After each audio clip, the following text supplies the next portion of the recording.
En cherchant des réponses à des questions existentielles, j'ai entendu beaucoup de vérités spirituelles venant de personnes dont la vie ne reflétait aucunement l'enseignement qu'elles prêchaient par ailleurs.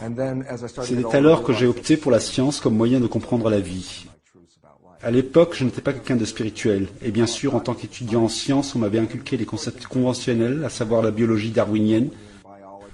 On nous avait appris que c'était les gènes qui contrôlaient la vie, que nous étions des automates génétiques ou des machines chimiques et ainsi de suite. J'ai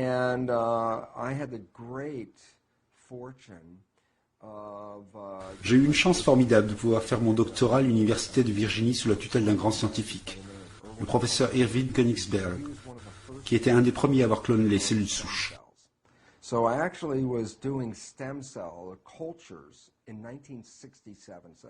donc de la culture de cellules souches en 1976, il y a 40 ans de cela. Les gens pensent que la culture de cellules souches est une science toute récente. Non, c'est un domaine qui existe depuis longtemps, mais c'était réservé à des cercles fermés. And the beautiful part about my stem cell research was, as I started to do this, and I was cloning genetically identical cells, I started to realize that en m'occupant de la culture et du clonage des cellules souches identiques, je m'étais aperçu que le fait de changer l'environnement des boîtes de pétri dans lesquelles je mettais les cellules, certaines cellules donnaient des muscles, d'autres des os et d'autres la graisse. Et je me demandais alors comment des cellules qui étaient toutes biologiquement identiques pouvaient une fois donner des muscles, d'autres fois des os et d'autres fois de la graisse.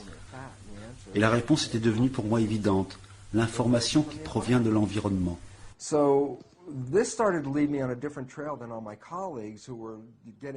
Cette découverte m'a amené sur une piste de recherche différente de celle empruntée par mes collègues qui s'occupaient principalement du développement du projet de séquençage du génome humain.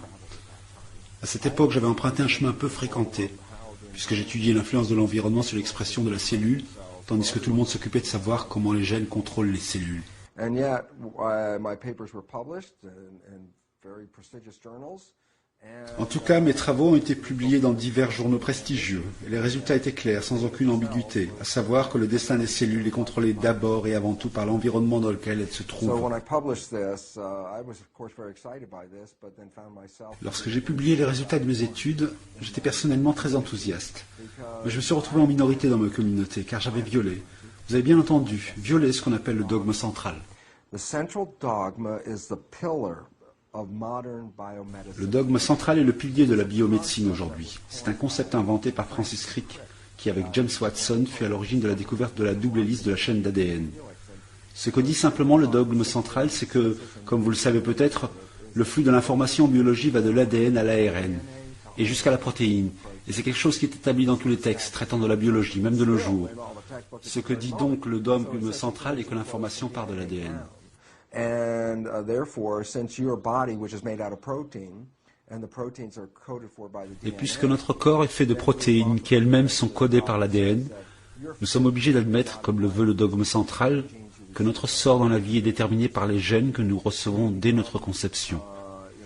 Vu sous cet angle, nous ne pouvons qu'être victimes de notre hérédité puisque nous ne choisissons pas nos gènes et nous ne pouvons pas les changer. Et puis ce sont les gènes qui contrôlent notre vie. Nous sommes toujours victimes d'un gène particulier. Voilà donc le message que la science conventionnelle a véhiculé jusqu'ici. And the issue is, that's totally false. When I got out of medicine, and I actually looked back. Le problème est que ce concept est totalement faux. Après avoir quitté le domaine de la médecine, j'ai repensé un jour au mot dogme. J'étais choqué lorsque j'ai vu la définition que donnait le dictionnaire du mot dogme. Une vérité basée sur des convictions religieuses et non sur des faits scientifiques. En défiant le dogme, j'étais devenu donc officiellement un hérétique aux yeux de ce qu'on appelle la science, qui est en fait, par définition, une religion. En physique mécanique ou physique newtonienne ou mécanique newtonienne, les notions de mécanique et physique sont synonymes. La physique, c'est donc les mécanismes à l'œuvre dans le fonctionnement de l'univers. La physique quantique n'était pas quelque chose qui m'intéressait, qui intéressait mes collègues à l'école de médecine, car nous avions tous été élevés dans la physique newtonienne. La différence entre ces deux physiques est très profonde. La physique newtonienne dit que l'univers dans lequel nous vivons est une machine faite de différentes pièces mécaniques. Et si vous voulez savoir comment ça fonctionne, il suffit de prendre une pièce, de l'étudier, de la changer, de changer le fonctionnement de cette pièce. C'est ça la base de la médecine. Nous examinons le corps humain que nous considérons comme une machine faite de différentes pièces, et quand une pièce ne marche pas, on change la pièce en achetant des produits chimiques ou des médicaments. C'est ainsi que la médecine conventionnelle fonctionne. Lorsque j'ai commencé à étudier la physique quantique, j'ai découvert à ma grande surprise que le fondement de l'univers n'est pas l'univers physique et mécanique, mais une énergie invisible appelée le champ. Let's say if I hold a magnet right here in front of you, you can see the magnet, but what you can't see is the invisible magnet. Imaginez que je vous montre un aimant. Bien que vous puissiez voir l'aimant, vous ne pourrez pas voir le champ magnétique autour de l'aimant. Il en est de même pour l'énergie invisible. Nous pouvons donc dire que nous sommes des corps physiques, mais nous baignons dans des champs électromagnétiques, exactement comme le champ magnétique autour du téléphone, du portable, de la télévision ou de la radio par exemple. La différence entre la physique quantique et la physique newtonienne est que la physique quantique se concentre sur les particules. La physique quantique dit « Vous voulez savoir pourquoi les particules prennent telle ou telle forme ? Alors il faut comprendre comment marche le champ, car c'est le champ qui contrôle la biologie, ce sont les forces invisibles. » Il y a une grande citation de Albert Einstein qui dit que le champ est l'âme qui gouverne l'action des particules. En d'autres mots, dans notre univers, les forces invisibles, les champs et les particules ont leur importance. C'est le champ qui donne forme à la matière. Cela a son importance lorsqu'on pense par exemple aux particules physiques qui composent notre corps. Pourquoi ces particules peuvent-elles être soit en bonne santé, soit en mauvaise santé? La réponse est que pour pouvoir comprendre l'état de ces particules, ce n'est pas le corps qu'il faut comprendre, mais les forces invisibles dans le champ. Vous vous souvenez évidemment des expérimentations que nous faisions avec la limaille de fer quand on était jeune. On mettait de la limaille autour de l'aimant et on voyait soudainement des schémas se former autour du champ magnétique. En physique quantique, on regarderait le schéma formé par la limaille et on se poserait la question de savoir comment cette limaille a pu prendre cette forme s'il n'y a pas de champ. En d'autres mots, peut-on dire pourquoi la limaille a pris telle ou telle forme si on nie l'existence d'un champ magnétique? La réponse est évidemment non.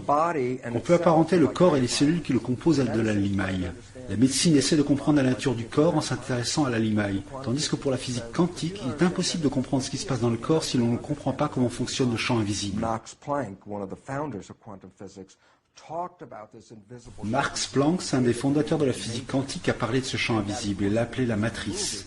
C'est également le terme qui a été utilisé dans le film. Que sait-on vraiment de la réalité? Certains appellent ce champ la matrice divine, comme c'est le cas de mon ami Greg Braden, qui a écrit un livre sur le sujet.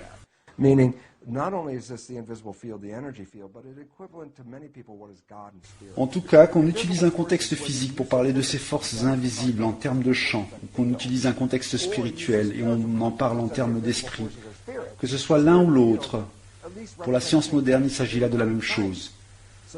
Donc la science est en train d'introduire le concept spirituel des forces invisibles dans le monde physique, concept que la physique newtonienne avait laissé de côté.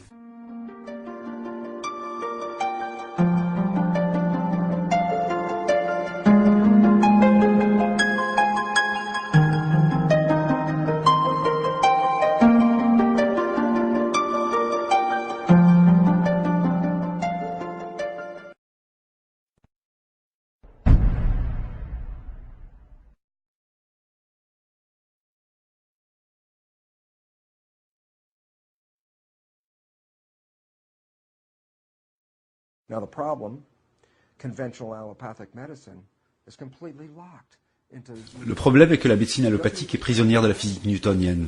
Elle ne prend même pas en considération notre mental lorsqu'elle parle de la guérison. Les étudiants en médecine consacrent à peine 15 minutes dans toute leur carrière universitaire à étudier l'effet placebo. L'effet placebo étant tout simplement la capacité du mental à changer l'état de notre santé.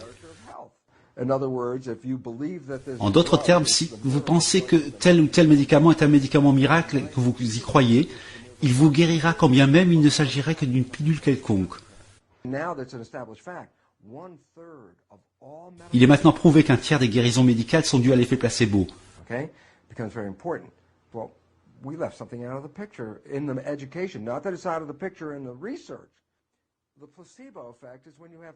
Cependant, si le placebo a des effets bénéfiques sur le corps, ce dont on ne parle pas dans les livres ou les mass médias, c'est ce qu'on appelle l'effet nocebo. L'effet nocebo est similaire à l'effet placebo, sauf que les pensées sont cette fois-ci de nature négative.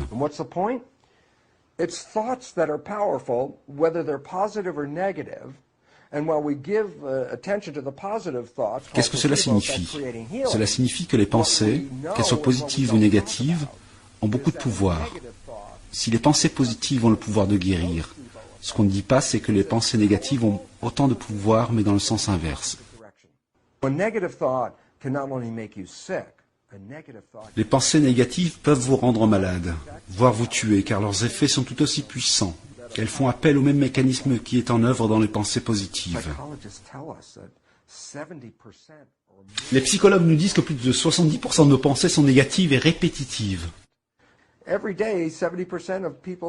Tous les jours, 70% de nos pensées sont des pensées de nature à nous priver de notre santé et à amoindrir la qualité de notre vie à notre insu, car nous avons tendance à les considérer comme de simples pensées.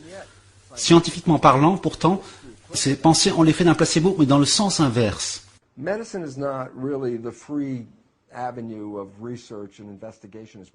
médecine n'est pas un domaine où règne la liberté de recherche et d'enquête comme on peut le penser. La médecine est contrôlée par l'argent, et c'est malheureusement là que l'industrie pharmaceutique pèse de tout son poids et nous empêche de recourir à une guérison qui ne soit pas à base de médicaments et de produits chimiques. La raison en est simple, les compagnies pharmaceutiques gagnent de l'argent en vendant des produits chimiques et le fait de dire qu'on peut guérir grâce au mental n'est pas dans leur intérêt. Il n'est pas dans l'intérêt de l'industrie pharmaceutique de soutenir la guérison par la libre circulation de l'énergie, par exemple. C'est pour cela que ce sujet n'est jamais abordé en dehors des 15 minutes consacrées aux effets placebo. Et pourtant, cette nouvelle manière de voir la guérison est des plus importantes. À vrai dire, cette nouvelle manière de considérer la guérison n'est pas si nouvelle étant donné qu'elle remonte à plus de 100 ans. Elle est nouvelle parce que nous commençons à nous y intéresser même si les compagnies pharmaceutiques ne veulent pas qu'on s'y intéresse. Le problème avec le pouvoir de la pensée positive est que les gens pensent qu'il suffit d'avoir des pensées positives pour que tout aille bien dans leur vie. C'est d'ailleurs pour cette raison même que le concept de la pensée positive ne jouit pas d'une bonne réputation auprès du public. En effet, entretenir des pensées positives ne suffit pas pour qu'elles se manifestent dans la réalité. Il y a une pièce manquante dans ce raisonnement et sans laquelle la pensée positive reste inopérante. Nous avons un conscient et un subconscient. Dans la vie de tous les jours, entre 95 et 99% de notre biologie est régulée par notre subconscient. Donc, pendant que nous entretenons de merveilleuses pensées dans notre tête, nous oublions que c'est notre subconscient qui mène la danse. La manière dont nous sommes programmés est une source de problèmes auxquels la plupart des gens doivent faire face. Ces programmes peuvent limiter nos capacités et nous priver de notre pouvoir, et c'est ce qu'ils font d'ailleurs. Positive thinking is a creative thought that comes from the conscious mind. Okay, so I sit here and I'm going to have all these wonderful thoughts. I'm going to close my eyes and visualize all these wonderful things. Now stop and go back. La pensée positive est une pensée créatrice qui vient de votre conscient. Vous pouvez entretenir des idées merveilleuses, fermer les yeux et visualiser de belles choses. Mais pensez un instant au mécanisme en jeu. Vous faites appel à un processeur minuscule qu'on appelle le conscient. Et vous le mettez en concurrence avec des programmes venant de votre subconscient. Vous dites par exemple que vous êtes en bonne santé, que vous avez une bonne relation intime. Mais en même temps, vous avez en vous des programmes qui vous disent que votre santé n'est pas aussi bonne que vous le pensez, ou vous n'êtes pas assez bon pour créer une bonne relation intime. Que se passe-t-il dans ce cas? Vous mettez en balance vos pensées positives et vos programmes, et pendant que vous essayez d'entretenir des pensées positives dans votre tête, 95% du reste de vos activités sont contrôlées par le subconscient, par un autre système de croyances. Faites le calcul et dites-moi si les pensées positives peuvent être si puissantes.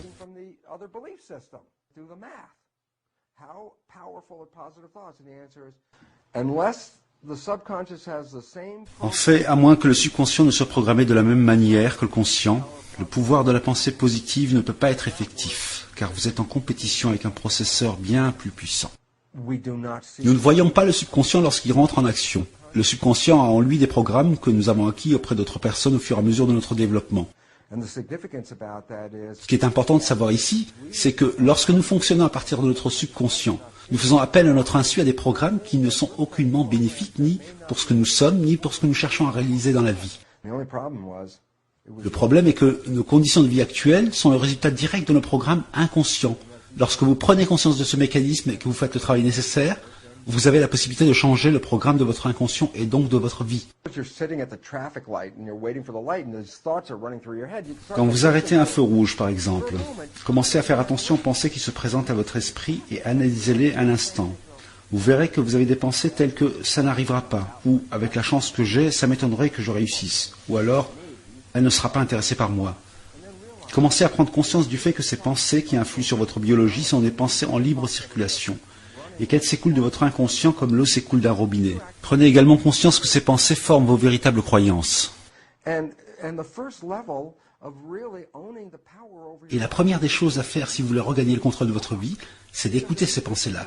Vous vous rendez compte alors pourquoi, étant donné vos pensées, votre vie n'est pas aussi belle que vous le vouliez. C'est dans votre subconscient qui est au volant de votre vie jusqu'à ce que vous assumiez la responsabilité de prendre le siège du conducteur, de vous mettre au volant de votre véhicule et de le conduire vous-même. Dès que vous commencez à faire ça, vous acquérez le pouvoir. Les champs d'énergie sont aussi faits de nos pensées. Peut-on accéder à ces champs d'énergie, vous me dites? En réalité, si vous réussissez à accéder à vos pensées, vous avez déjà accès à ces champs d'énergie, car vos pensées ne sont pas quelque chose de matériel, de mécanique. Les pensées sont des champs d'énergie. Lorsque vous prenez conscience que vos pensées sont importantes et que vous commenciez à les écouter, vous pouvez dès lors vous dire « Attends, moi je ne veux pas de cette pensée-là, j'en veux une différente ». Et c'est alors votre conscient qui intervient pour prendre le volant au lieu de laisser le subconscient le faire à votre place. La plupart des gens ont le sentiment que leur conscient ressemble à un passager arrière qui regarde déraper la voiture et hurle pour se faire entendre du conducteur alors que celui-ci ne fait même pas attention.